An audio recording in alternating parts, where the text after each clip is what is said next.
لله رب العالمين والصلاة والسلام على سيد الأنبياء والمرسلين محمد النبي الأمي وعلى آله وصحبه أجمعين. أما بعد،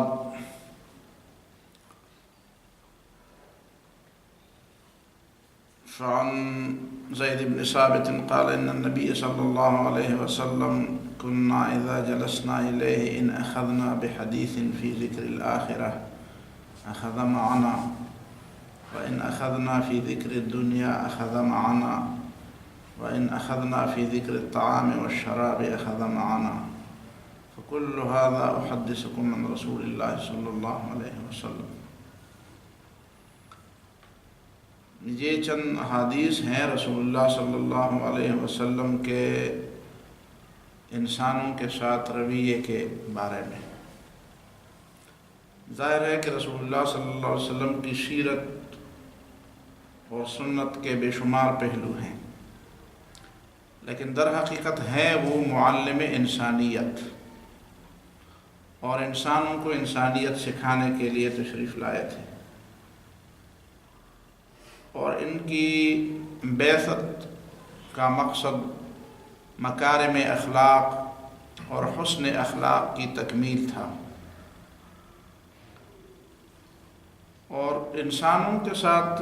انسان کا رویہ ہی وہ چیز ہے جس سے پتہ چلتا ہے کہ جو جتنے بڑے اور جتنے اہم مقصد اور جتنے بلند نصب العین کا داعی ہے، اس کا اپنا کردار اس دعوت کے حوالے سے کیا ہے. تو رسول اللہ صلی اللہ علیہ وسلم چونکہ اعلیٰ خلق عظیم تھے، تو ان کے خلق عظیم پر ہونے کے کئی شواہد اور گواہیاں ہیں، اور یہ ساری روایات جو میں نقل کر رہا ہوں یہ صحابہ کرام اور صحابہ کرام کی اولاد کی طرف سے جو رسول اللہ صلی اللہ علیہ وسلم کے بارے میں جو کچھ ہمیں بتایا گیا ہے، ظاہر ہے کہ صحابہ کرام ہی نے اپنی اولاد کو وہ باتیں بتائی ہیں. تو جس طرح آج ہمارے ہاں دیکھا جاتا ہے اور کہا جاتا ہے کہ استاد کے بارے میں بہترین ججمنٹ کرنے والا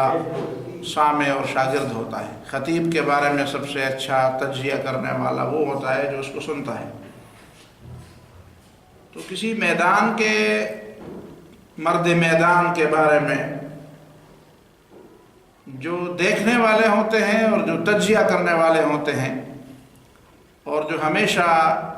کسی کو فالو کرنے والے، کسی کا اتباع کرنے والے، کسی کی اطاعت کرنے والے، کسی کے پیچھے چلنے والے ہوتے ہیں،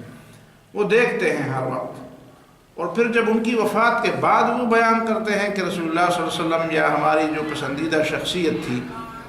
ان کا انداز فلان معاملے میں کیا تھا، تو ظاہر ہے کہ یہ بہت بڑی بات ہوتی ہے.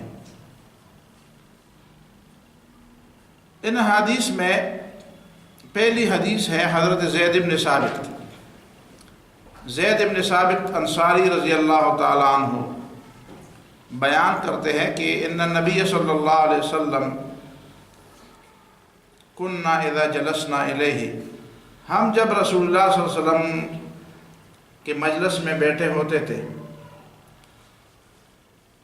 ان اخذنا بحدیث فی ذکر الآخرۃ اخذ معنا، جب عام مجلس ہوتی تھی، جس طرح کوئی خطبے کی مجلس، تقریر کی مجلس، درس کی مجلس نہیں ہوتی تھی، عام طور پر ظاہر ہے کہ ایک ہی گاؤں کے، ایک ہی شہر کے، ایک ہی علاقے کے رہنے والے تھے، تو اٹھنا بیٹھنا تو تھا. تو جب ہم نبی صلی اللہ علیہ وسلم کی مجلس میں بیٹھتے تھے تو ضروری نہیں تھا کہ ہر وقت رسول اللہ صلی اللہ علیہ وسلم ہی بات کرے اور ہم سنتے رہے، ہم بھی کبھی باتیں کرتے تھے. تو ان اخذنا بحدیث فی ذکر الآخرۃ اخذ معنا، اگر ہم کوئی آخرت کا موضوع چھیڑتے تھے تو نبی صلی اللہ علیہ وسلم بھی آخرت کے بارے میں بات کرتے تھے. وَإِنْ أَخَذْنَا فِي ذِكْرِ الدُّنْيَا أَخَذَ مَعَنَا، اور اگر ہم دنیا کے موضوعات میں سے کوئی موضوع چھیڑتے تو نبی صلی اللہ علیہ وسلم اسی موضوع پر بات کرتے. وَإِنْ أَخَذْنَا فِي ذِكْرِ الطَّعَامِ وَالشَّرَابِ أَخَذَ مَعَنَا، اور اگر ہم کھانے پینے کا کوئی موضوع چھیڑتے تو نبی صلی اللہ علیہ وسلم اسی موضوع پر ہمارے ساتھ باتیں کرتے تھے. ہمیں ٹوکتے نہیں تھے کہ نہیں یہ موضوع چھیڑنے کا نہیں ہے. حالانکہ ہمارے ہاں تو یہ ہوتا ہے کہ نہیں ایسی مجلس میں اس طرح کی باتیں، کھانے پینے کی باتیں کرتے ہو، دنیا کی باتیں کرتے ہو، تو ظاہر ہے کہ دنیا میں ہم نے رہنا ہے، دنیا سے بھاگ کر تو نہیں جا سکتے کہیں، کہاں بھاگ؟ فَكُلُّ هَذَا أُحَدِّثُكُمْ عَنْ رَسُولِ اللَّهِ صلی اللہ علیہ وسلم،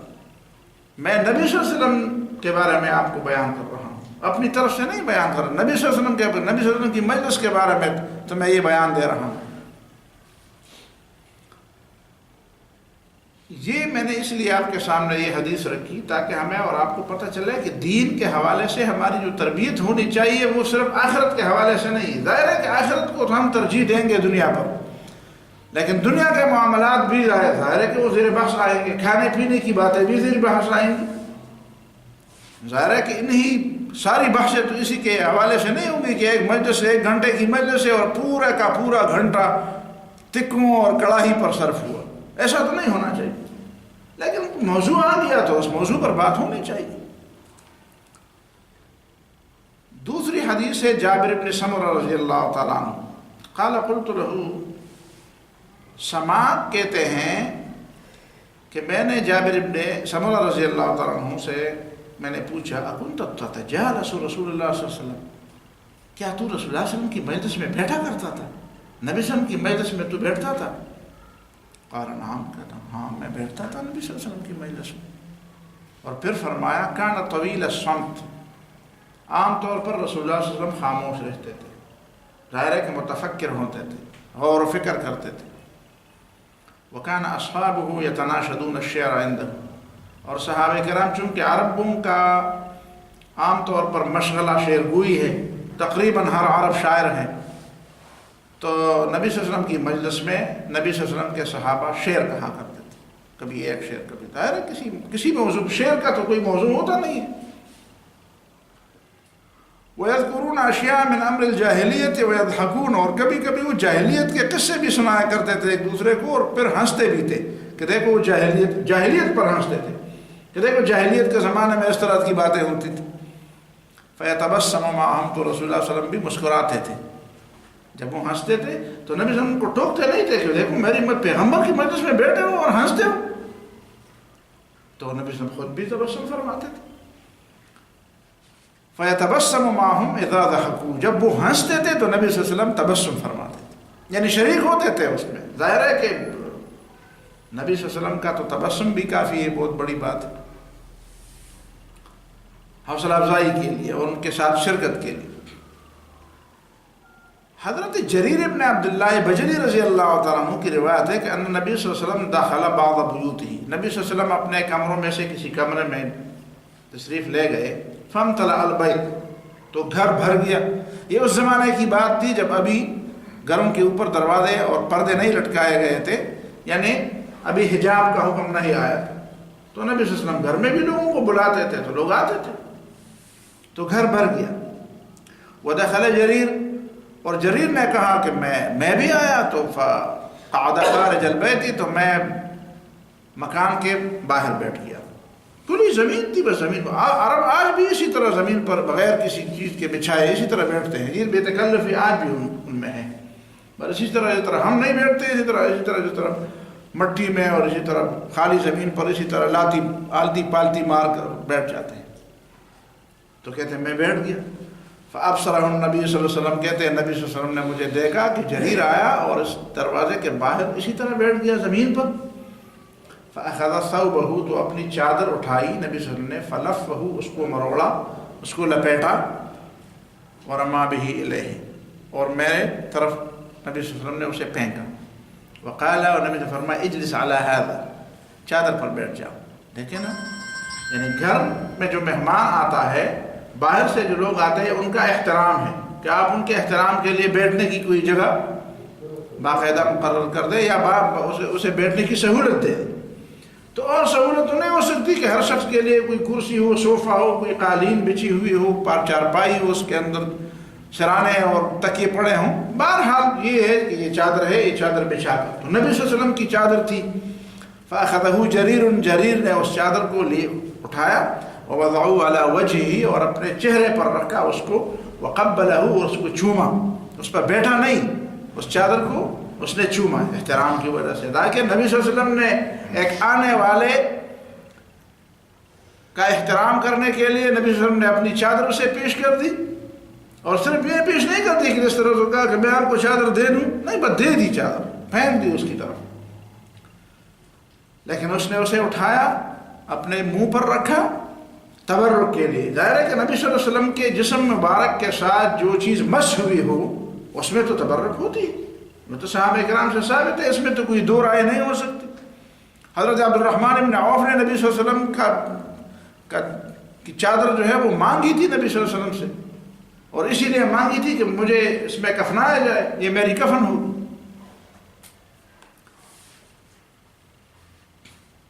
تیسری حدیث،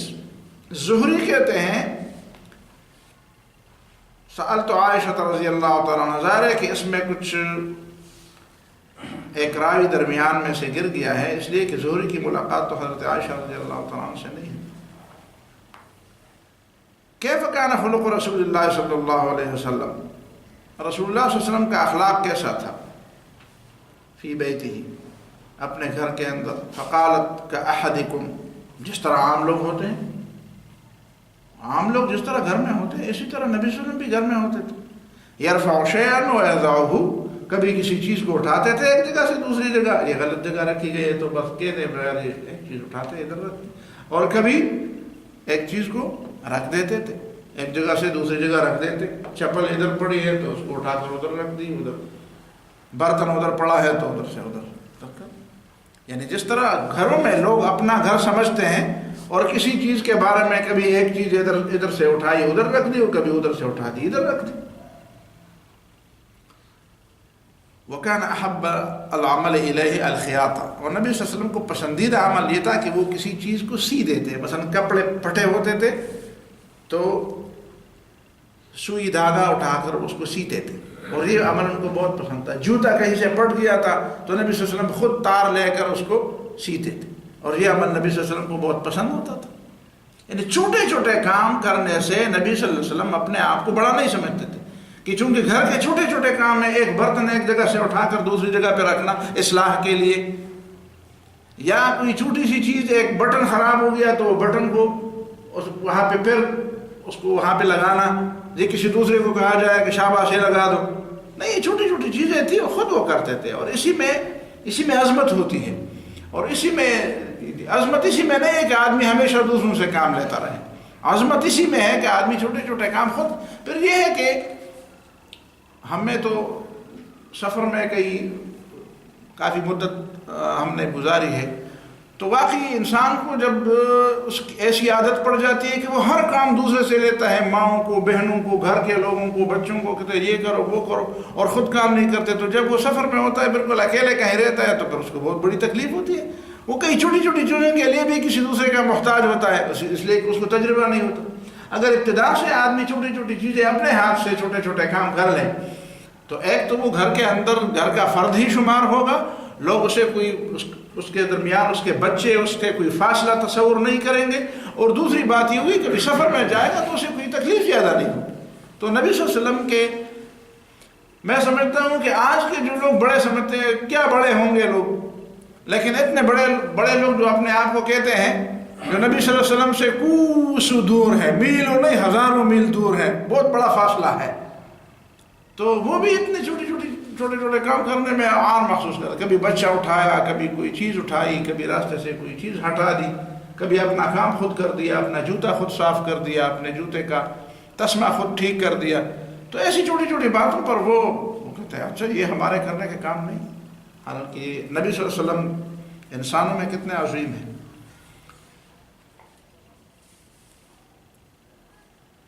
تیسری روایت حضرت حسن بن علی بن ابی طالب کی ہے، کہ حضرت علی رضی اللہ تعالیٰ عنہ کے بارے میں ان کے بیٹے حضرت حسن رضی اللہ تعالیٰ عنہ کہتے ہیں کہ قال سألت ابی عن دخول النبی صلی اللہ علیہ وسلم، میں نے اپنے والد سے نبی صلی اللہ علیہ وسلم کے بارے میں پوچھا کہ وہ گھر داخل ہوتے تھے تو کیسے داخل ہوتے تھے؟ قال کان دخولہ لنفسہ، تو نبی نے فرمایا اپنی حاجت اور اپنی ضرورت کے لیے جاتے تھے، جب بھی چاہتے تھے کہ اپنی ضرورت محسوس کرتے تھے گھر جانے کی تو جاتے تھے، معذون اللہ فی ذلک، اور اللہ تعالیٰ کی طرف سے اسے اس بات کی اجازت تھی کس گھر میں جائیں، کس وقت جائیں، کس مقصد کے لیے جائیں، یہ کوئی ممنوع بات نہیں تھی۔ عام گھروں میں تو آدمی اپنے گھر کے علاوہ ظاہر ہے کہ گھر داخل ہونے کے بعد بھی کئی چیزیں ہوتی ہیں، تو ان ساری باتوں کی طرف اشارہ ہے۔ وَإِذَا أَتَى مَنْزِلِهِ، اور جب نبی صلی اللہ علیہ وسلم اپنے گھر داخل ہوتے، جَزَّأَ دُخُولَهُ ثَلَاثَةَ أَجْزَاء، تو اپنے اوقات کو 3 حصوں میں تقسیم کرتے تھے۔ جزء للہ، ایک حصہ اللہ تعالیٰ کے لیے، وجزء لأہلہ، اور ایک حصہ اپنے گھر والوں کے لیے، وجزء لنفسہ، اور ایک حصہ اپنے آپ کے لیے۔ ثم يجعل جزءه بین الناس، پھر جو اپنے لیے جو وقت مقرر کیا ہوتا تھا وہ بھی، اس کا بھی ایک حصہ لوگوں کے لیے مقرر کرتے تھے۔ فَيَرُدُّ ذَلِكَ عَلَى الْعَامَّةِ بِالْخَاصَّةِ، وہ خاص و عام کے لیے وہ وقت صرف کرتے تھے۔ عام آدمی آتا یا خاص آدمی آتا، نبی صلی اللہ علیہ وسلم اپنے ہی ذاتی وقت میں جو انہوں نے اپنے لیے مقرر کیا ہوتا تھا اس سے بھی ان کو وقت دیتے۔ وَلَا يَدَّخِرُ عَنْهُمْ شَيْئًا، اور کسی کو وقت دینے میں بخل نہیں کرتے تھے۔ لا يَدَّخِرُ عَنْهُمْ، کسی کو بھی وقت دینے میں بخل سے کہا میرا اپنا وقت ہے، یہ تو میرا وقت ہے، میں ہر وقت آپ کے لیے کیسے مہیا ہو سکتا ہوں، ہر وقت میں آپ، نہیں، ایسا نہیں ہوتا تھا۔ فَكَانَ مِنْ سِيرَتِهِ فِي جُزْءِ الْأُمَّةِ إِيثَارَ أَهْلِ الْفَضْلِ بِإِذْنِهِ وَقِسْمَتِهِ، پھر نبی صلی اللہ علیہ وسلم نے جو اپنے لیے وقت مقرر کیا ہوتا تھا، اسی میں نبی صلی اللہ علیہ وسلم کی سیرت یہ تھی کہ امت کو وہ وقت دیتے تھے،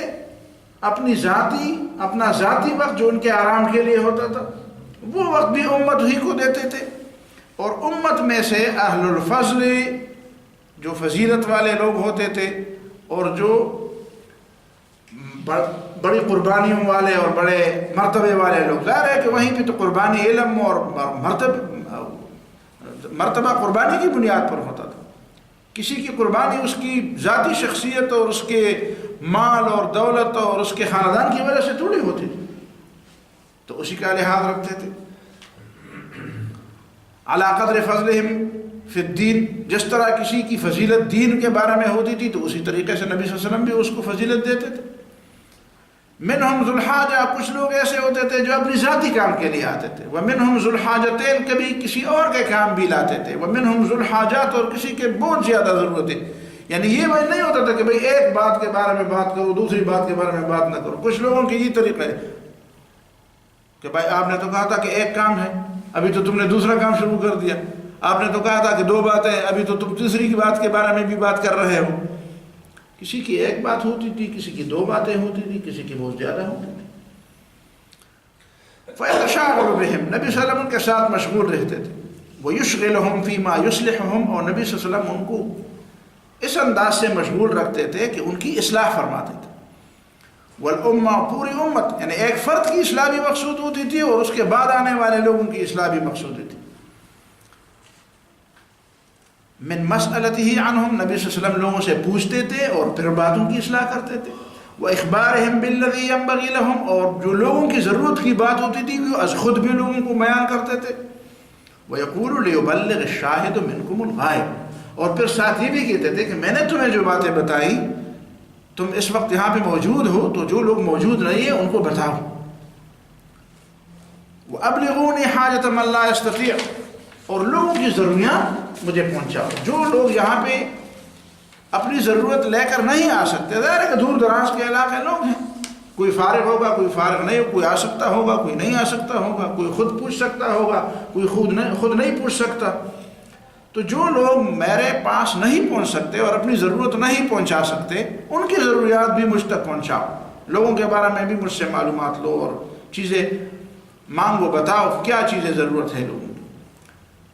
فَإِنَّهُ مَنْ أَبْلَغَ سُلْطَانًا حَاجَةً مَا لَا يَسْتَطِيعُ إِبْلَاغَهَا، اس لیے کہ آئندہ بھی جو کوئی کسی کی ایسی ضرورت کسی صاحب قوت کے پاس پہنچا دے جو خود نہیں پہنچا سکتا، کوئی درخواست لکھنی ہے، کوئی چیز لے جانی ہے، کوئی بات کرنی ہے، کوئی طریقہ کسی کو بتانا ہے اور وہ خود نہیں کر سکتا، تو آپ اس کی مدد کریں۔ ثبت اللہ قدمہ یوم القیامہ، کسی دوسرے کی بات پہنچا دے صاحب سلطان، طاقت اور قوت اور اقتدار والے کو، تو اللہ تعالیٰ قیامت کے دن اس کے قدم مضبوط کر دے گا۔ پھسلے گا نہیں۔ اسی حدیث میں ایک اور جملہ بھی ہے کہ یہ لوگ جو آتے تھے نبی صلی اللہ علیہ وسلم کے گھر اور نبی صلی اللہ علیہ وسلم کے پاس جو ان کا ذاتی وقت ہوتا تھا اسی میں، تو یدخلون روادا، وہ پیاسے اندر جاتے تھے، ولا يتفرقون الا عن ذواق، اور جب واپس ہوتے تھے تو کچھ نہ کچھ چیز چکی ہوتی تھی۔ اس کا ایک مطلب تو یہ ہے کہ وہاں پہ کچھ پکانے پینے کے لیے بھی کچھ ملتا تھا، لیکن زیادہ بنیادی اشارہ اس میں اسی طرف ہے کہ جس طرح لوگ علم کے پیاسے اندر جاتے تھے، ضرورت کے پیاسے اندر جاتے تھے، کوئی ضرورت ہوتی تھی تو جب واپس آتے تھے تو لوگوں کو کوئی نہ کوئی ضرورت تو پوری ہو چکی ہوتی تھی۔ ایسا نہ ہوتا تھا کہ نبی صلی اللہ علیہ وسلم کے پاس جائیں اور اپنی ضرورت پیش کرے اور ان کی ضرورت کوئی بھی پوری نہ ہو، الا عن ذواق، کچھ نہ کچھ تو ان کو مل جاتا تھا۔ وَيَخْرُجُونَ أَدِلَّةً، اور دوسری بات یہ تھی کہ جب وہ نکلتے تھے تو وہ دلیل بن کر نکلتے تھے۔ دلیل بن کر نکلنے کا مطلب کیا ہے؟ یعنی فقہا، وہ دین میں بصیرت پیدا کر کے نکلتے تھے۔ جاتے تھے تو مسئلہ معلوم نہیں ہوتا تھا، واپس آتے تھے تو کئی مسائل لے کر ساتھ آتے تھے۔ یہ ہمارے ہاں لوگوں کے جو مقررین قسم کے لوگ ہیں، خطیب قسم کے لوگ ہیں، تو کچھ لوگ کو تو اپنی خطابت کے جوش میں صرف مجلس کو گرماتے ہیں، لوگوں کے پلے کچھ بھی نہیں پڑتا، لوگ کچھ سیکھتے نہیں ہیں۔ جب ان کی گھنٹوں میں تقریریں ہوتی ہیں اور وہ پتہ نہیں کچھ سیلاب سا ہوتا ہے اور کچھ چیزیں ہوتی ہیں، ان کے پاس معلومات بھی کچھ کسی حد تک ہوں، لیکن ایک جذباتی فضا، جس طرح قوالی میں لوگ سر دھنتے ہیں، اسی طرح ایک جذباتی فضا تو وہ بناتے ہیں، لیکن جب وہ واپس ہوتے ہیں تو آپ ان سے پوچھتے ہیں کہ بھئی کوئی مسئلہ تو بتاؤ، کیا علم میں ہے؟ کہتے ہیں یار ہم نے تو بس سر ہی دھنا، مزہ تو آیا زبردست،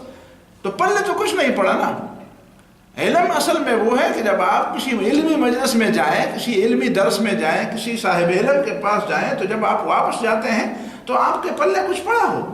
آپ کے پاس کچھ چیز ہو کہ نہیں ہاں میں جب جا رہا تھا تو میرے پاس یہ چیز نہیں تھی،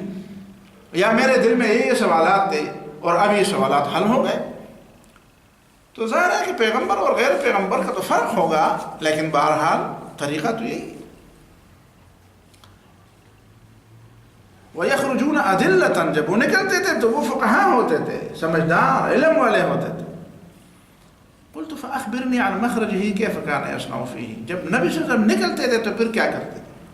قال، تو حضرت علی نے فرمایا، كان رسول اللہ صلی اللہ علیہ وسلم يخزن لسانه، جب گھر سے نکلتے تھے تو نبی صلی اللہ علیہ وسلم اپنی زبان کی حفاظت کرتے تھے۔ یخزن لسانه، اپنی زبان کو قابو میں رکھتے تھے۔ الا مما يعنيهم ويؤلفهم، سوائے اس بات کے جو اہم ہوتی تھی اور اس سے لوگوں کے اندر محبت پیدا ہوتی تھی، جوڑ پیدا ہوتی تھی، یعنی کسی مشکل میں لوگوں کو کوئی حل نظر آتا تھا، یا کسی دو ٹوٹے ہوئے دلوں کو آپس میں جوڑنے کی بات ہوتی تھی، بندے اور رب کے درمیان تعلق جوڑنے کی، تعلق باللہ، یؤلفہم کا مطلب ہے اللہ کے ساتھ تعلق، بندوں کے آپس میں تعلقات، تو یہ چیزیں نبی صلی اللہ علیہ وسلم کی زبان پر ہوتی تھی۔ ولا يفرقهم، اور نبی صلی اللہ علیہ وسلم لوگوں کو تفرقوں میں نہیں بانٹتے تھے، لوگوں کے اندر تفرقہ بازی کی باتیں نہیں کرتے تھے۔ یکرم کریم کل قوم، کسی قوم، کسی قبیلے، کسی علاقے کا کوئی شریف آدمی آتا تو نبی صلی اللہ علیہ وسلم اس کی شان کے مطابق اس کا احترام کرتے، اس کی عزت کرتے۔ وَيُوَلِّيهِ عَلَيْهِمْ، اور پھر جب اختیارات کی بات ہوتی تھی ان میں سے بہتر آدمیوں کو ان کے اوپر حکمران بناتے۔ وَيُحَذِّرُ النَّاسَ وَيَحْتَرِسُ عَنْهُمْ، اور عام لوگوں سے نبی صلی اللہ علیہ وسلم اپنے آپ کو بچاتے تھے، یعنی یہ بھی نہیں ہے کہ آپ ہر کس و ناکس کو وہی مقام دے دے جو ہر شخص کا مقام نہیں ہے، نہیں، نبی صلی اللہ علیہ وسلم لوگوں سے اپنے آپ کو بچاتے بھی تھے، یعنی یہ حضرت علی رضی اللہ عنہ ان کی احساسات ہیں، ان کی فیلنگز ہیں کہ نبی صلی اللہ علیہ وسلم لوگوں سے اپنے آپ کو بچاتے بھی تھے،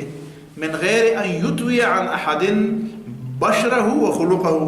بغیر اس کے کہ کسی سے منہ موڑے یا کسی کے ساتھ کوئی اخلاق سے گری ہوئی بات کر دے، ایسی بات نہیں ہوتی تھی کہ نہیں تم میرے مجلس کے اہل نہیں ہو، میں تم سے بات نہیں کرنا چاہتا، اس طرح کی بات نہیں ہوتی تھی۔ لیکن نبی صلی اللہ علیہ وسلم کا انداز ایسا ہوتا تھا کہ جو گل ملنے کے اہل لوگ ہوتے تھے ان سے گل ملتے تھے، اور جو گل ملنے کے اہل نہیں ہوتے تھے ان سے نبی صلی اللہ علیہ وسلم نے آپ کو بچاتے تھے، بغیر اس کے کہ اس کو کوئی احساس دلائے۔ یہ بہت بڑی بات ہے، یہ بہت اہم بات ہے، اور یہ